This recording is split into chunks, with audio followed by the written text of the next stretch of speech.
ሰላም እንዴት ናችሁ? የኮከብ ስፖርት ቤተሰቦች ማንቸስተር ዩናይትድን በክረምቱ ተጫዋቾች የዝውውር መስኮት ምን አይነት እንቅስቃሴ እያደረገ ነው? ምንስ ማድረግ ይጠበቅበታል? በተለይ ቡድኑን ለማጠናከር የሚለውን ጉዳይ ልናነሳ ወደናል። በተለይ የትኛው ቦታ ነው ለማንቸስተር ዩናይትድ ወሳኝ የተባለው ቦታ የሚለውን ጉዳይ እናነሳለን። እንግዲህ ማንቸስተር ዩናይትድ በክረምቱ የተጫዋቾች የዝውውር መስኮት የተለያዩ ተጫዋቾችን አስፈርሟል። እንግዲህ በክረምቱ ይለቃቸዋል ተብሎ የተጠበቁ ተጫዋቾችም ነበሩ። ይሁን እንጂ እንደ ማርከስ ራሽፎርድ የመሳሰሉ ተጫዋቾች አሁንም በክለቡ መቆየታቸው እንደዚሁ የማይቀር ይመስላል።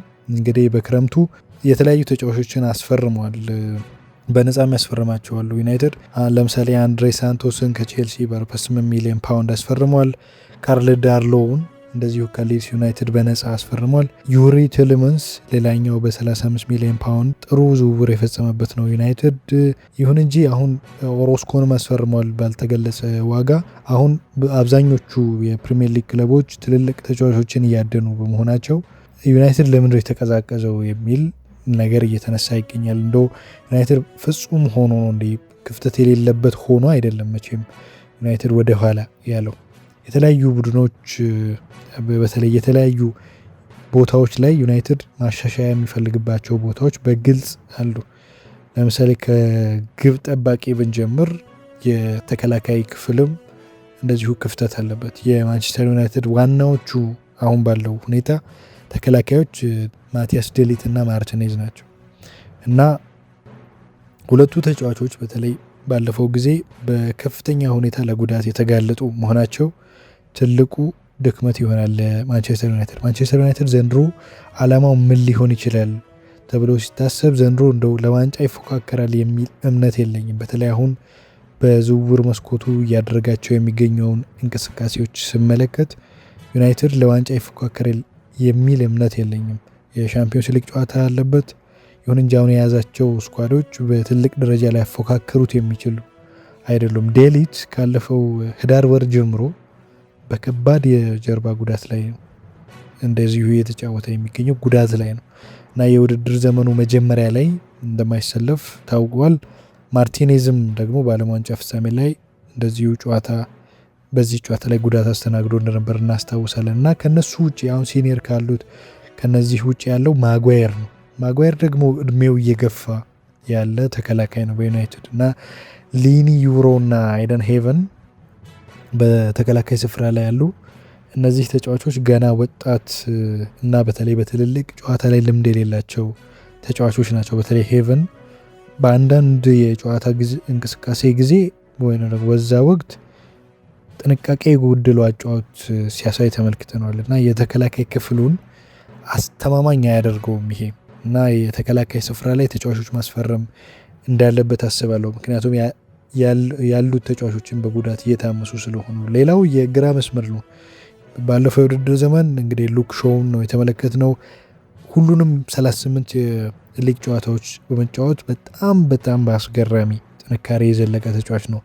ይሁን እንጂ የዘንድሮ የጨዋታ መርሃ ግብር በተለየ ዩናይትድ የሻምፒዮንስ ሊግንም ይጨምራል እና በጣም የተጨናነቀ ስኬጁል ይሆናል። በተለይ ግንቦት ላይ ልክ ከዛ በፊት በነበሩ የሻምፒዮንስ ሊግ ጨዋታዎች ላይ ከግንቦት ወር ወደዚህም ባሉት እና ሾው ብቻውን ሁሉንም ጨዋታዎች ማስተናገድ አቅም ይኖረዋል ወይ የሚለው በጣም አጠራጣሪ ነው።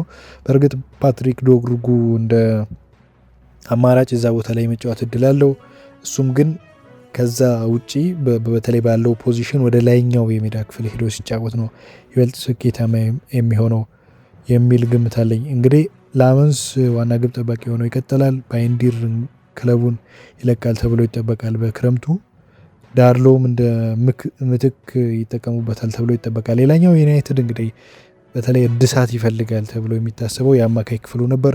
ሳንቶስን አስፈርሟል፣ ዩሪ ቴሌማንስን አስፈርሟል። በጣም ጥሩ ዝውውሮች ናቸው። እንግዲህ ካስሜሮም ወጥቷል። ኡጋርቴ ረዥም ጊዜ ኤሲኤል ጉዳት እንዳጋጠመው እናውቃለን በዓለም ዋንጫው ላይ።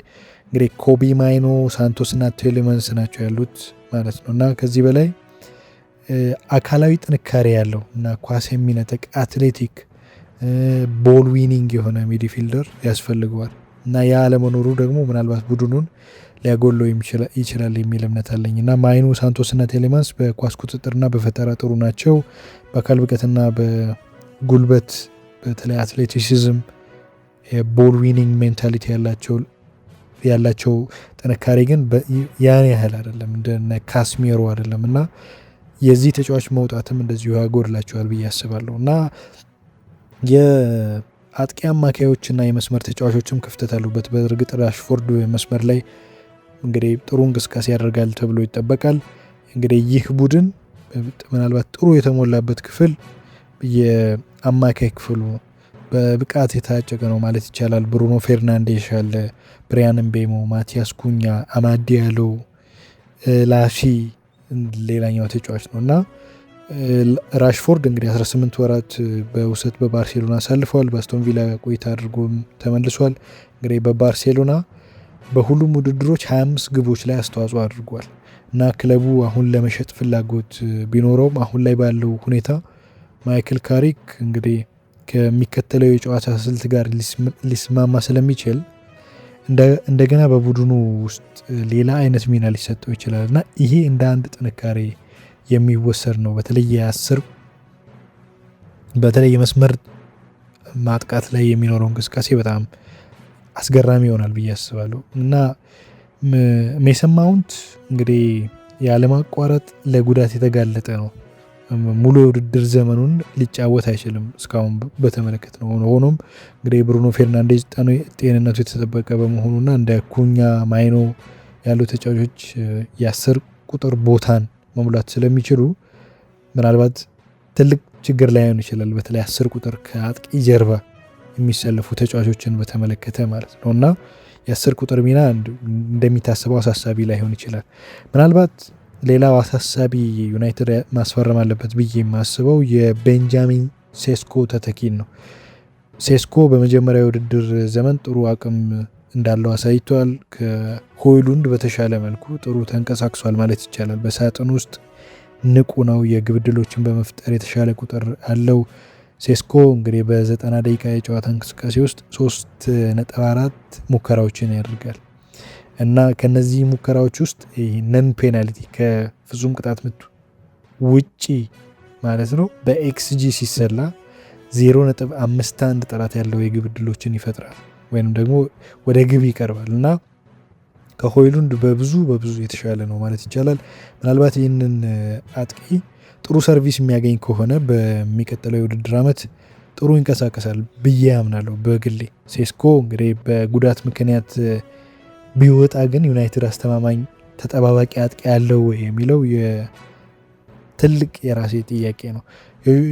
ዜርክዜ ያለ ባለፉት 2 ዓመታት ሙሉ አሳማኝ አቅም አላሳየም። ብቃቱ ብዛም አይደለም። ከዩቬንቱስ ጋር ስሙ ሲያያዝ እንደነበር እናስታውሳለን።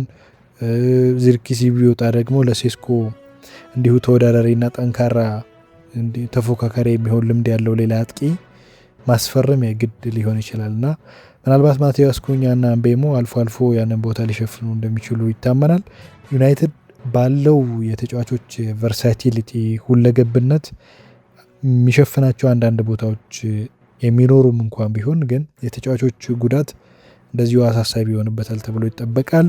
ዩናይትድ ግን በቀጣይ የውድድር ዘመን ተፎካካሪ ሆኖ ለመቅረብ ማስፈረም ያለበት ቦታ አለ።